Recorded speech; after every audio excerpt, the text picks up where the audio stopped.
تو متوکل کو کسی نے کہا کہ کوئی جادوگر آیا.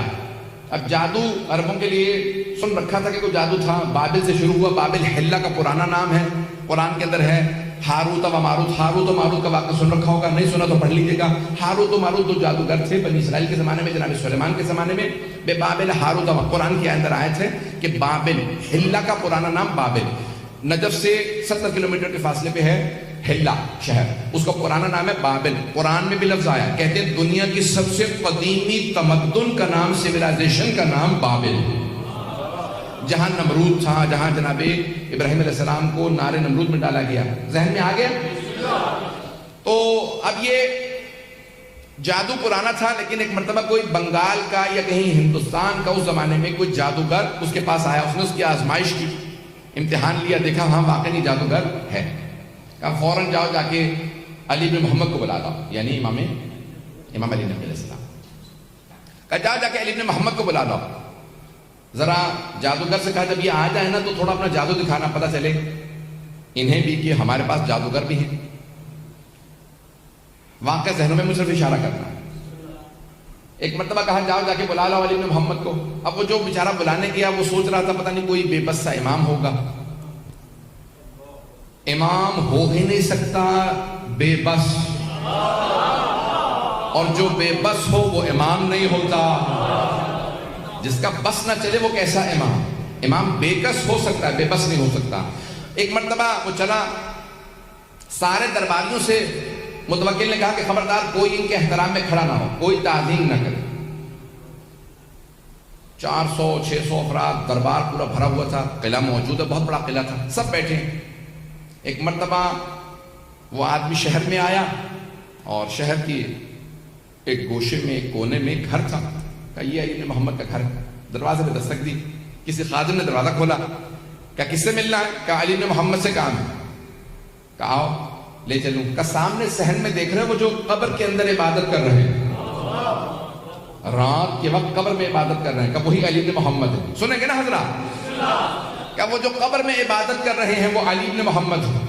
اس نے کہا ہم تو دن میں قبر کے پاس نہیں جاتے, یہ رات میں قبر میں عبادت کرتے ہیں. ایک مرتبہ آگے بڑھا, آنے کے بعد امام سے آواز ہے کہ پوچھا انت علی بن محمد, کیا آپ علی بن محمد ہے؟ امام نے کہا میرا ہی نام ہادی ہے. ایک مرتبہ کہا آپ کو متوکل نے دربار میں بلایا, اب میں اپنے انداز سے پیش کروں گا امام کیسے چلے ہوں گے. اس نے ایک مرتبہ امام سے کہا آئیے میرے ساتھ چلے. امام نے فوراً قبر سے قدم باہر نکالا, ابا قبا پہن رکھی تھی, ولایت کی قبا اوڑھ رکھی ہوگی, امامت کی ابا لے رکھی ہوگی, سر پہ عصمت کا تاج ہوگا, ہاتھ میں تولا کی تسبیح ہوگی, تبرہ کا ڈنڈا ہوگا. اب امام علیہ السلام چلنے لگے. اس نے کہا میں آپ کو راستہ دکھاؤں. امام نے کہا ہادی تیرا نام ہے یا میرا نام ہے؟ جیسے ایک مرتبہ امام علیہ السلام نے کہا نا ہادی تیرا نام ہے, اس نے کہا ہادی تو آپ ہیں. امام نے کہا پھر میں راستہ جانتا ہوں. پتہ نہیں لوگ ہیں یا نہیں. ایک مرتبہ امام نے فرمایا کہا میں پھر راستہ جانتا ہوں, دکھانے کی ضرورت نہیں. جو دنیا کو راستے دکھانے آیا ہو وہ ہادی ہوتا ہے, اور جو خود راستے سیکھنے کا محتاج ہو وہ ہادی نہیں ہوتا.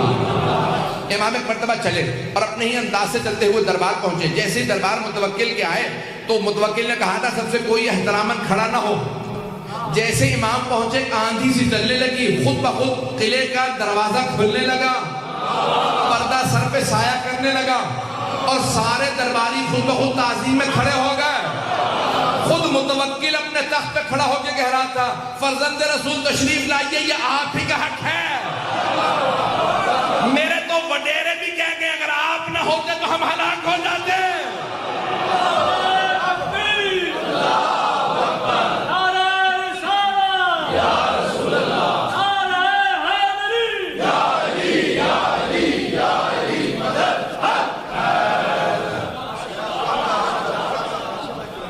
ایک مرتبہ امام علیہ السلام چلے اور جیسے ہی دربار میں داخل ہوئے سارا دربار امام کی تعظیم میں کھڑا ہو گیا. متوکل نے کہا فرزند رسول تشریف لائیے. امام نے کہا ہمیں تیرے تخت سے ظلم کی بو آتی ہے, ہم تخت پہ نہیں بیٹھتے. امام کے لیے ایک مرتبہ مسند بچھائی گئی اور ایک سامنے میز نما شیشے کو رکھا اور کہا امام کے لیے کھانا لگا دیا جائے. اس نے جیسے کھانا رکھا فوراً اپنے جادوگر کو آنکھوں سے اشارہ کیا کہ اپنا جادو دکھا. واقعہ ذہنوں میں ہوگا اگر لوگ ہیں یا نہیں ہیں. مجھے صرف اشارہ کرنا تھا. جیسے امام نے ہاتھ بڑھایا نا تو روٹی امام کے ہاتھ سے سرک گئی. امام روٹی تھوڑی دور ہو گئی. امام نے کہا جو بھی ہے باز آ جائے. عظمت امام علیہ السلام دیکھیے, نام نہیں لیتے, یہ نہیں کہتے میں جانتا ہوں جادوگر. امام نے کہا جو بھی ہے باز آ جائے. پھر امام نے دوسری مرتبہ ہاتھ بڑھایا, پھر ایک مرتبہ روٹی سی رکھی. امام نے ایک مرتبہ کہا کیا ان درباروں میں شرفاء کی زبان نہیں سمجھتے لوگ؟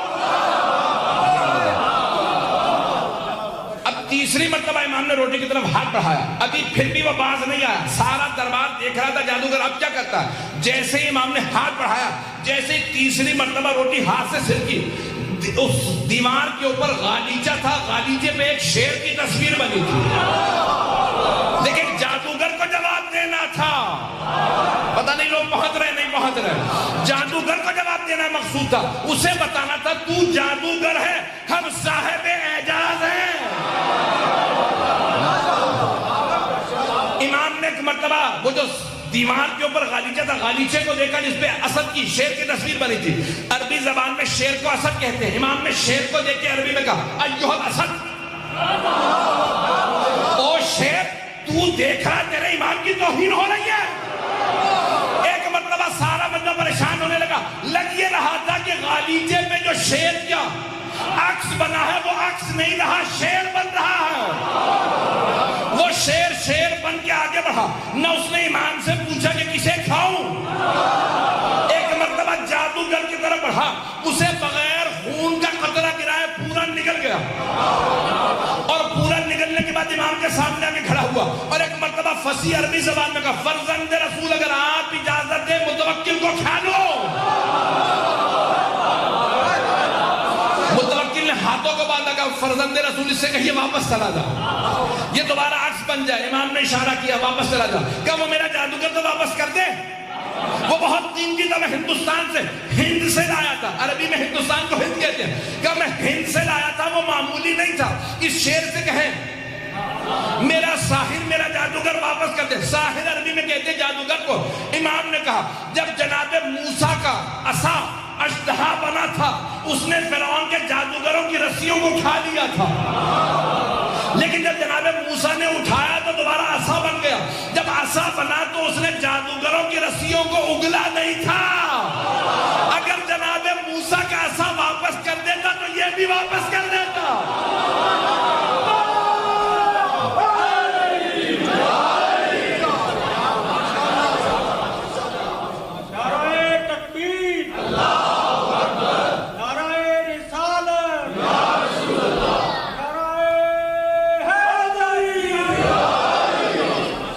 جو فرمائی رہا کہ قرآن میں لکھا ولن تجد فی سنت اللہ تبدیلا, تم اللہ کی روش میں کبھی تبدیلی نہیں پاؤ گے. جب وہ عصائے موسیٰ اژدہا نہیں لوٹاتا, سانپوں کو نہیں لوٹاتا, تو یہ بھی پلٹ جائے گا. عزیزان گرامی, واقعہ مکمل کر دوں؟ واقعہ بہت پورا نہیں, مکمل نہیں کر سکوں گا, لیکن جتنا پیش کر رہا ہوں اس کو سن لیجئے گا. اب ایک مرتبہ سب کی توجہ, وہ جو جتنے بھی دربار میں بیٹھے تھے سب کی توجہ امام کی طرف ہو گئے. پتہ نہیں لوگ ہیں نہیں. اب متوکل نے ایک مرتبہ مختلف لوگوں کو اشارے کیے بھی کوئی سوال کرو, کچھ کرو, مجھے خود سمجھ میں نہیں آ رہا کیا کروں. ایک گھبراہٹ سب پہ روب سا طاری ہو گیا. امامت اسے کہا جاتا ہے. تو وہاں پہ ایک آدمی کھڑا ہوا, اس نے کہا کہ میں دعویٰ کرتا ہوں سلونی قبل ان تفتدونی, جو پوچھنا ہے پوچھ لو اس سے پہلے کہ تم مجھے کھو دو. یہ مولا سے مخصوص ہے. آج من کن تو مولا ہے نا, تو اس لیے جملہ پیش کر رہا ہوں. تو امام علی نقی سے بھی وابستہ ہے, ان کا بھی ہو جائے گی, بات مکمل ہو جائے گی, اور مولا امیر المومنین کی بھی بات آپ تک پہنچ جائے گی. تو ایک آدمی نے دعویٰ کر دیا جو پوچھنا ہے پوچھ لو. متوکل بہت خوش ہوا کہ میرے دربار میں کسی نے دعویٰ کر دیا جو اہل بیت سے وابستہ ہے. تو دربار میں ایک درباری کھڑا ہو گیا. اچھا, اس کے سوال سے پتہ چل رہا کہ وہ تقیہ میں تھا لیکن تھا شیعہ. پتہ نہیں بات پہنچی یا نہیں پہنچی. سوال کرنے والے سے اندازہ یہ ہوتا کہ وہ شیعہ تھا. اس نے کیا سوال کیا؟ اچھا سوچ لے, جو پوچھنا ہے پوچھ لو. اس نے کہا یہی تو کہا جو پوچھنا ہے پوچھ لو. اس نے کہا اچھا یہ بتا حج واجب ہے؟ اس نے کہا یہ کیسا سوال ہے, یہ تو پوری دنیا کو پتا حج واجب ہے. کہا تو نے کہا ہے نا جو پوچھنا ہے پوچھ لو, میرے تو سوال ایسے ہی ہوں گے, تو بتا کہ تجھے جواب آتا ہے یا نہیں آتا. اس نے کہا ہاں حج واجب ہے. اچھا یہ بتا پھر انبیاء پہ بھی حج واجب تھا؟ تھوڑی دیر سوچنے لگا، پھر کہا کہ انبیاء پہ بھی حج واجب ہی تھا. انہوں نے کہا سوچ لے. کہا نہیں اچھا انبیاء پہ حج واجب تھا. اچھا یہ بتا پھر حضرت آدم پہ بھی حج واجب تھا؟ اب پریشان ہو گیا. کہنے لگا واجب بھی رہا ہوگا. اس نے کہا کہ واجب رہا ہوگا یا واجب تھا؟ اب ایک مرتبہ اسے پسینے آنے لگے جیسے مجھے پسینے آ رہے ہیں. مجھے تو پنکھا نہ ہونے کے سے پسینے آ رہے ہیں، اسے جواب نہ آنے کے سے پسینے آ رہے تھے. یہ نہیں تقاضا کرتا کہ مجھے پنکھا چاہیے. کراچی میں ایک بار مرتبہ گر چکا ہوں. یہاں پہ بھی آپ کی کراچی جیسے گرمی ہے لیکن الحمدللہ پھر بھی قابل برداشت ہے. توجہ میرے ساتھ رکھیے گا. صاحب مجلس کو زیادہ پریشانی ہوتی ہے، وہ میرے خیال میں پنکھا لینے چلے گئے. توجہ رہے گی میرے ساتھ. تو ایک مرتبہ کہا کہ بتا حضرت آدم پہ حج واجب تھا؟ اس نے کہا کہ واجب ہی ہوگا، واجب رہا ہوگا. اس نے کہا اچھا یہ بتا واجب تھا یا واجب رہا ہوگا؟ اس نے کہا نہیں واجب تھا. اس نے کہا اچھا اگر حضرت آدم پہ حج واجب تھا تو بتا انہوں نے کیا تھا حج؟ آپ تو ایسے خاموش بیٹھے جیسے آپ لوگوں سے پوچھ لیا میں نے سوال. تو کہنے لگا کہ بھئی کیا ہی ہوگا، اگر واجب تھا تو انہوں نے کیا ہی ہوگا. کہا بتا انہوں نے حج کیا تھا یا نہیں کیا تھا؟ تو کچھ سوچ کے کہنے لگا حضرت آدم نے حج کیا تھا. اس نے کہا کیا پوچھ لے گا زیادہ سے زیادہ. کہا حضرت آدم نے حج کیا تھا. کہا اچھا یہ بتا اگر حضرت آدم نے حج کیا تھا تو ان کا سر کس نے مونڈا تھا؟ پتہ نہیں کہا یعنی حلق واجب ہے، حج میں سر کا مونڈنا واجب ہے. جناب آدم سے زمین پہ پہلے بشر. پتہ نہیں آپ تو. کہا اگر انہوں نے حج کیا تھا تو بتا ان کا سر کس نے مونڈا تھا؟ اب بہت پریشان ہوا. کچھ دیر بعد کہا مجھے نہیں پتا. وہ پوچھنے والا بہت ذہین تھا. اس نے کہا جتنی اونچی آواز سے کہا تھا نا سلونی، اتنی ہی اونچی آواز سے کہے مجھے نہیں پتا، تو جاہل ہے، تجھے کہنا ہی نہیں چاہیے تھا سلونی. ایسا نہیں کہ بس مجھے ہوا آ رہی ہے، میرے لیے اتنا کافی ہے. ایک مرتبہ اس نے کہا کہ اگر نہیں جانتا تو کہہ تو جاہل ہے. اس نے کہا کہ ہاں میں جاہل ہوں، نہیں جانتا. اب متوکل کو پریشانی ہوئی. کہا میرے دربار میں کوئی ایسا ہے جسے اس سوال کا جواب آتا ہو؟ سارے درباری امام علی نقی کو دیکھنے لگے. جب سب نے امام علی نقی علیہ السلام کو دیکھا، متوکل چہرے پڑھ رہا تھا، اس نے بھی امام کی طرف رخ کیا. کہا فرزند رسول کیا آپ جانتے ہیں؟ مولا نے کہا ہاں میں جانتا ہوں. کہا بتائیے پھر جناب آدم نے حج کیا؟ امام نے کہا ہاں. کہا بتائیے سب سے پہلے جناب آدم ہی نے کعبہ بنایا تھا. اب یہ بہار میں بڑا تفصیلی واقعہ موجود ہے، وقت نہیں ہے. امام نے کہا حضرت آدم نے سب سے پہلے کعبہ بنایا اور اللہ نے کہا آدم آپ کی نسل میں ہاجرہ آئے گی، صفا مروہ کے درمیان چلے گی. یہاں پہ سعی ہے، اس کے بعد حلق ہے. تو کہا حلق کس نے کیا؟ کہ جب حلق کی نوبت آئی تو جناب جبرائیل جنت سے یاقوت لے کے نازل ہوئے. جناب آدم کے سر پہ پھیرتے جاتے تھے، جہاں جہاں پھیرتے جاتے تھے بال گرتے جاتے تھے. جہاں جہاں اس یاقوت کی روشنی گئی اللہ نے سب کو حرم قرار دے دیا.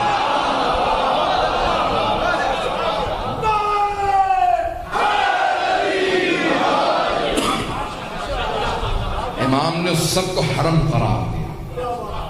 ایک مرتبہ متوکل نے کہا فرزند رسول آپ کہیے سلونی.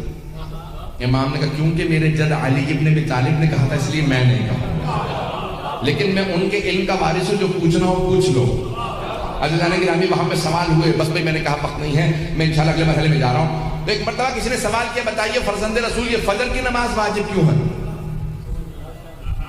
فجر کی نماز واجب کیوں ہے؟ کہ جب اللہ نے جناب آدم کو زمین پہ بھیجا تو رات کا وقت تھا.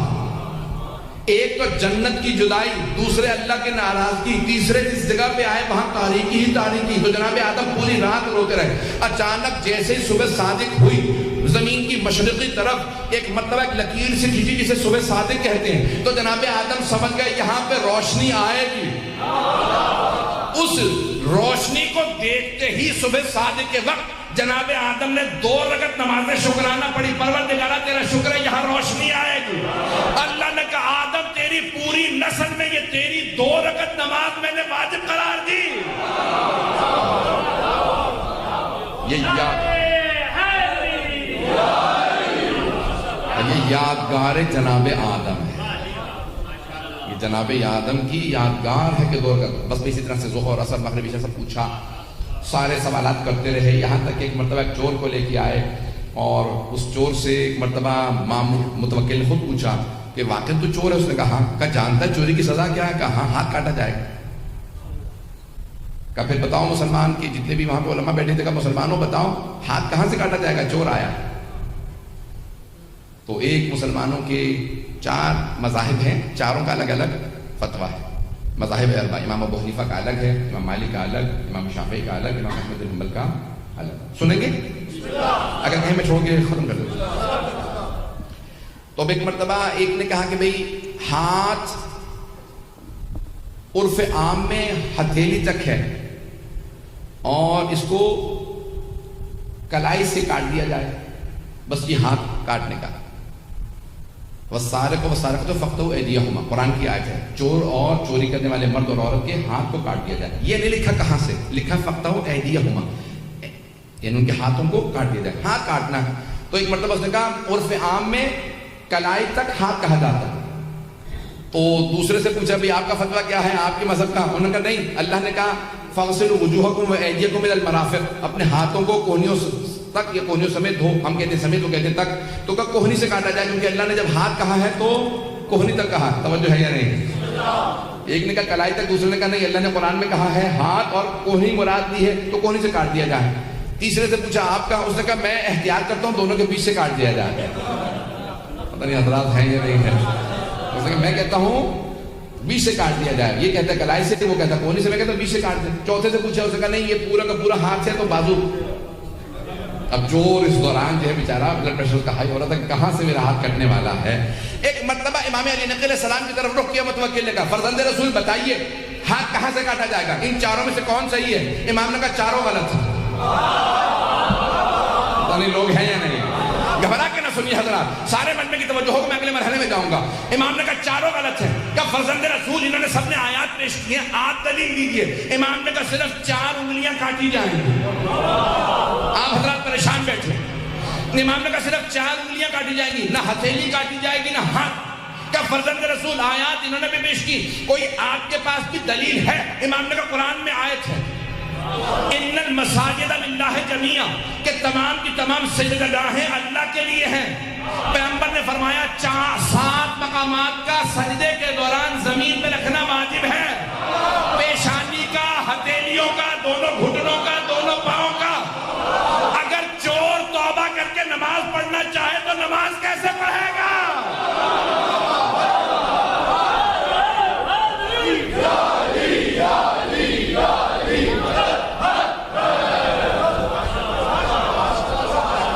چور توبہ کر لے تو ہاتھ نماز کیسے پڑھے گا اگر ہاتھ کٹا ہوا ہوگا؟ تو اس لیے صرف 4 انگلیاں کاٹی جائیں گی۔ پیغمبر نے بھی 4 انگلیوں کا حکم دیا تھا، میرے جد امیر المومنین نے بھی 4 انگلیوں کا حکم دیا، ہتھیلی اور انگوٹھا اللہ کے لیے ہے، نماز کے لیے، کسی کو کاٹنے کی اجازت نہیں ہے۔ جانے کے رہے پھر امام نے وہاں پہ تفصیل سے بتایا کہ چور اگر کسی تالے کو توڑ کے چوری کرے، کچھ اٹھا کے لے جائے تو ہاتھ نہیں، تعزیر ہے، حد نہیں جاری ہو۔ پتہ نہیں لوگ ہیں یا نہیں؟ حد جاری نہیں ہوگی، تعزیر ہوگی، کوڑے لگیں گے لیکن ہاتھ نہیں کاٹ سکتے کیونکہ اس نے تالا نہیں توڑا۔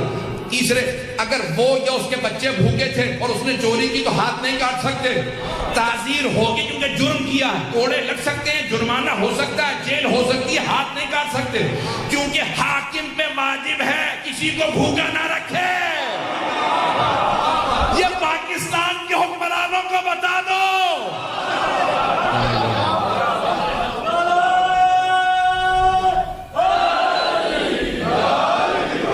بات پہنچ رہی ہے جانے کے لیے؟ جو کسی کو بھوکے رکھے ہوئے ہوگا وہ خود جواب